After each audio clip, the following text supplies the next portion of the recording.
자, 2020년 7월 고3 학평 기술 지문 OLED 지문 강의인데 이거 여기에 대해서 하나하나 전부 다 설명하는 거는 별로 의미가 없어요. 왜냐면은 되게 많이 나올 테니까요. 그런 강의는.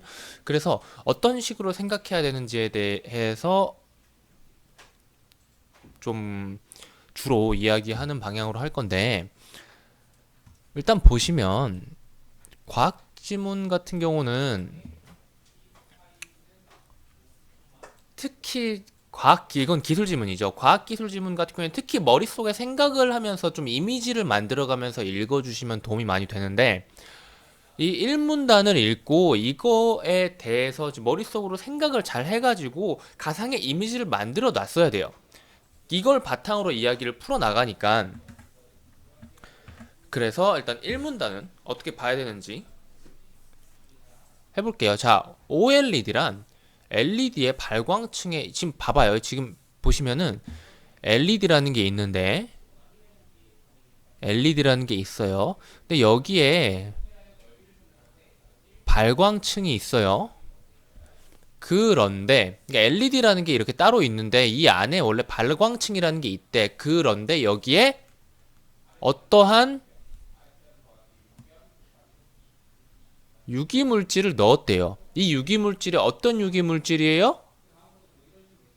전기 에너지를 받으면 특정한 색의 빛을 내는 유기물질이에요. OLED는 주인공이니까 동그라미를 쳐주고요.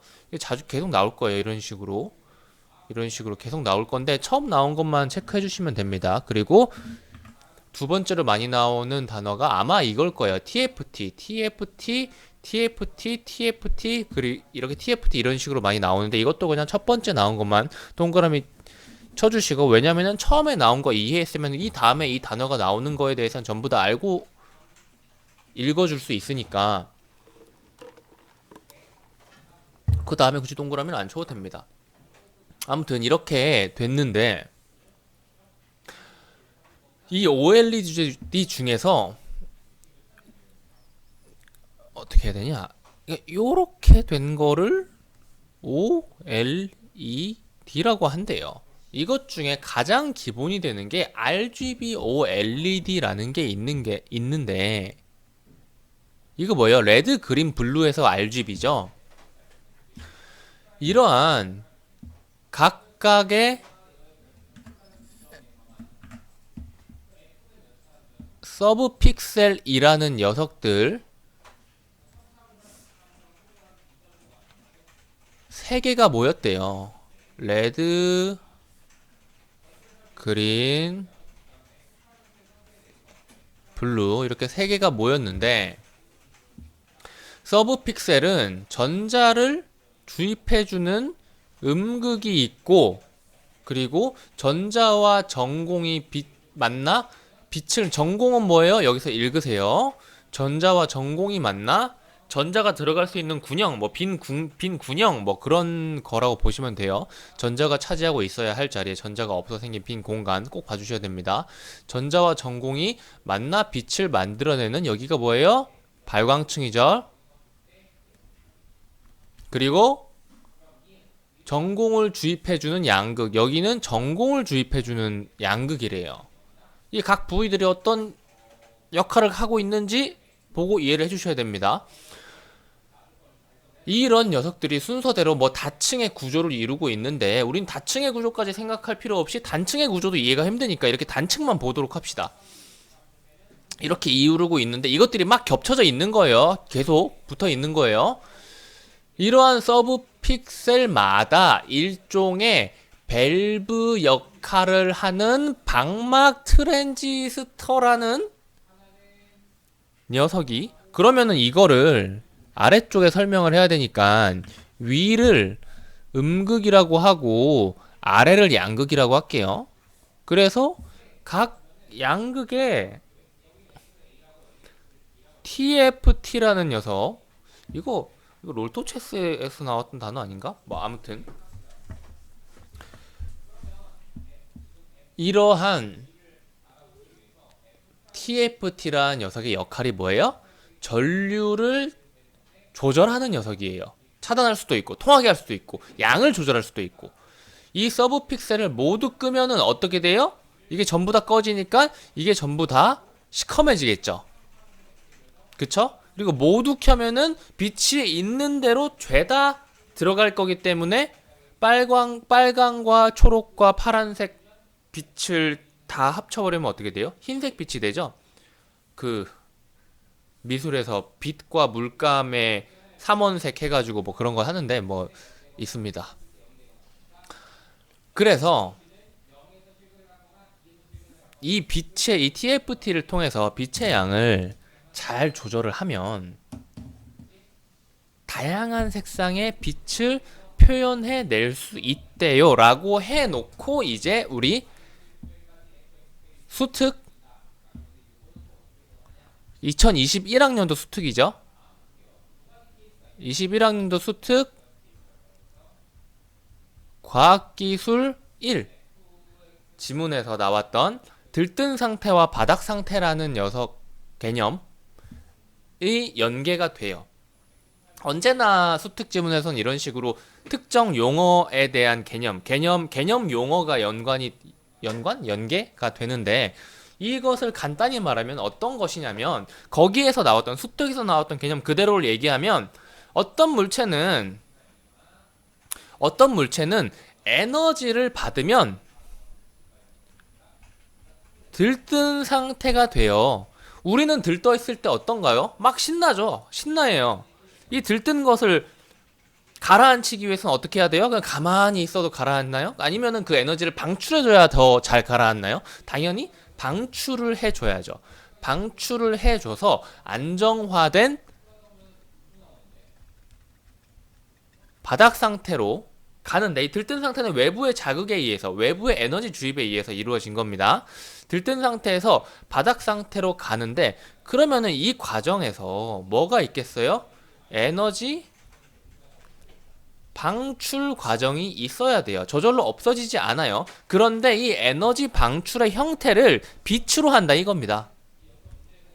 그래서 들뜬 상태와 바닥 상태의 에너지 차이가 클수록 더 강한 빛을 혹은 더 파장이 어떻고 뭐 그런 이야기를 수특 지문에서 하는데 여기서는 그런 이야기를 안 하기 때문에 거기까지 언급할 필요는 없습니다. 그러니까 이 개념에 대해서 수특 지문을 보고 이해를 했다면은 굳이 이 문단은 보면서 바닥 상태와 들뜬 상태에 대해서 이해를 할 필요는 없는 거죠. 그렇잖아도 개념어가 많은데 그쵸? 그래서 여기까지 읽고 나서 판단을 해야 돼요.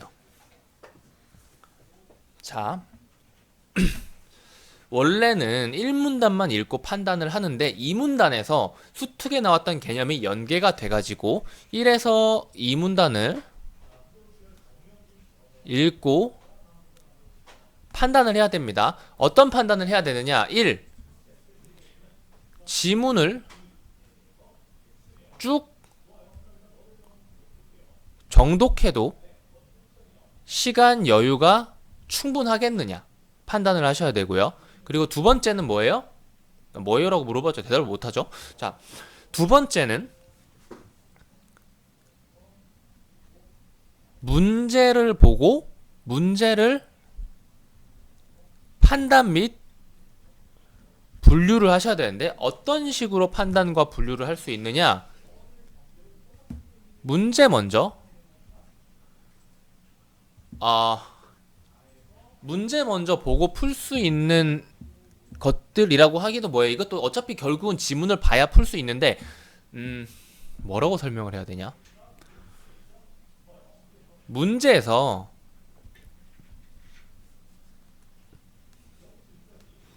범위를 지정해주는 녀석들이 있어요. 여기에서는 제가 1번 문제 그러니까 20번 문제 첫 번째 문제 강의는 이미 찍긴 했는데 여기에서는 범위 지정 또는 풀이 방식 간단할 것이다 라고 문제에서 예상하게 해주는 녀석들이 있어요. 이런 판단을 한 후에 쭉 읽을지 이런 판단을 한 후에 지문을 정독을 할지 지문을 속독, 뭐 스키밍이라고도 하고 프레이밍이라고도 하는데 속독할지, 속독하고 나서 문제로 들어갈지, 아니면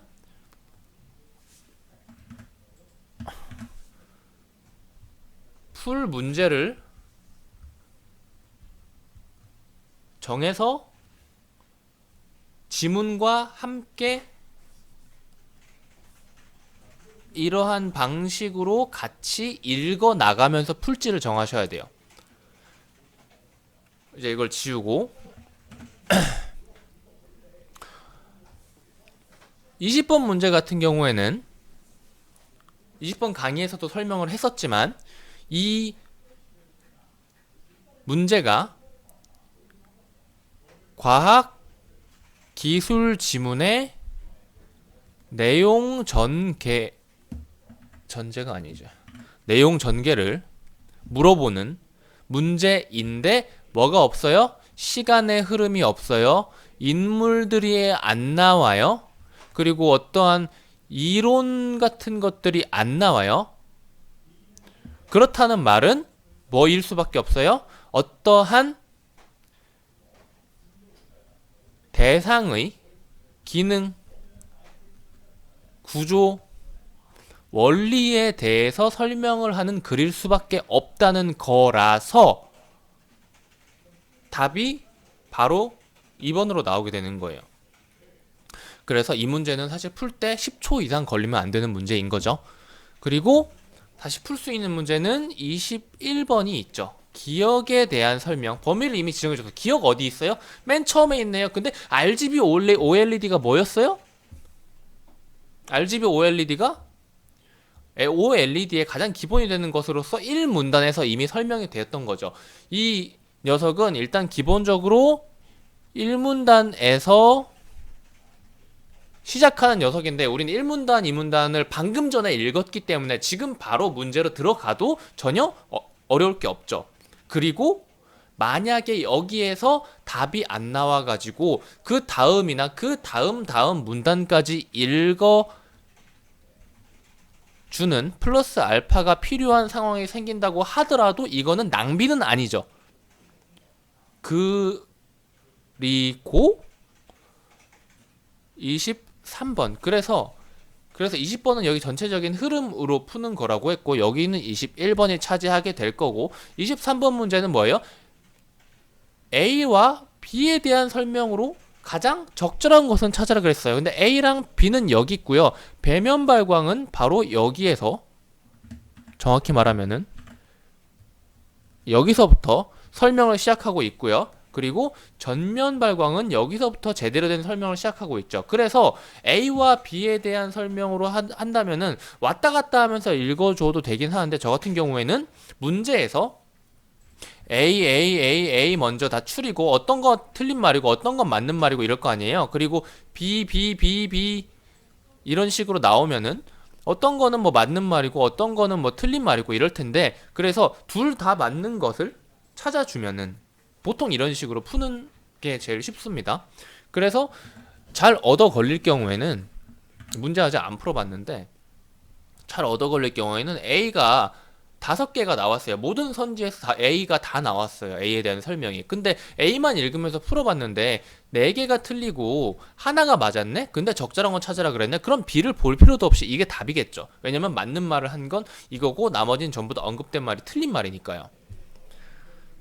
그렇겠죠? 그래서 여기랑 여기에서 23번 문제가 나왔고요. 그리고 그러면은 이 문제들을 풀면서 읽었을 때 어디까지 읽어준 거예요? 지금 마지막 문단을 빼고 전부 다 읽게 된 거예요. 어떻게? 문제를 동시에 풀면서. 그쵸?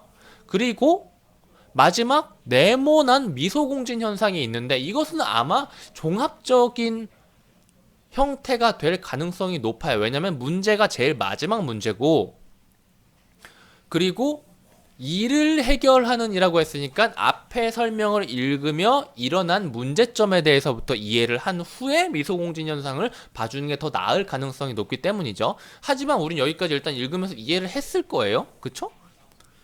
이해를 했을 거고 그리고 여기에서 4번 문제가 풀리게 됩니다. 그렇죠? 그러면 이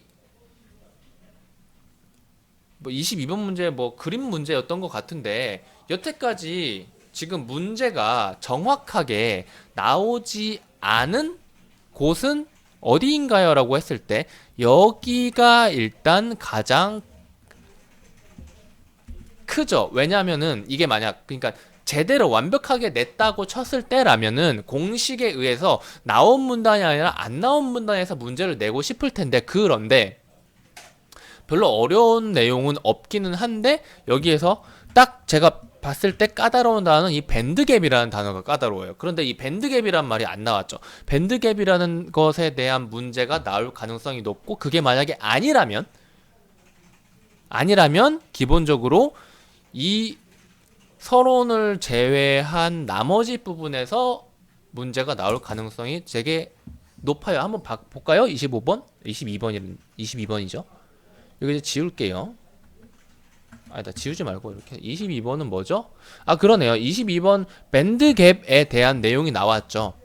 그러니까 이거는 그냥 뭐 마구리로 해서 맞추고 하는 게 아니라 그냥 문제가 어디에서 나왔는지를 체크하다 보니까 자연스럽게 주로 좀 무게를 두고 다루고 읽으면서도 좀 어려웠던 개념이 있었는데 이 개념이 아직까지 문제가 안 나왔네? 라는 생각을 하면 당연히 여기서 문제가 나올 거라고도 생각할 수가 있는 거죠. 근데 이거는 그냥 뭐 잡기술 같은 겁니다. 잘 읽고 완벽히 이해하고 문제를 다 풀면은 당연히 이런 게 필요가 없겠지만은 우리는 시간 안에 그걸 하는 게 어렵기 때문에 그래서 이런 식으로 먼저 필요한 것들을 풀어주는 판단을 하고 그리고 좀 더 자세히 읽는 게 필요하거나 아니면은 뭐 간단히 읽으면서 풀어도 되는 거라거나 아니면 이건 여기를 읽어줘야 된다거나 이런 식으로 되게 유기적으로 완벽히 하나의 방식으로만 읽고 푸는 게 아니라 모든 지문마다 유기적으로 기본적인 틀 하에서 살짝 유도리를 가지고 읽고 풀어주셔야 지문 대처에 아주 잘할 수가 있습니다. 그래서 많이 읽고 풀어보라는 거예요. 어떻게? 마구리가 아니라 특정한 일정한 자기만의 기준 혹은 배운 기준을 가지고요. 여기까지 이야기하겠습니다.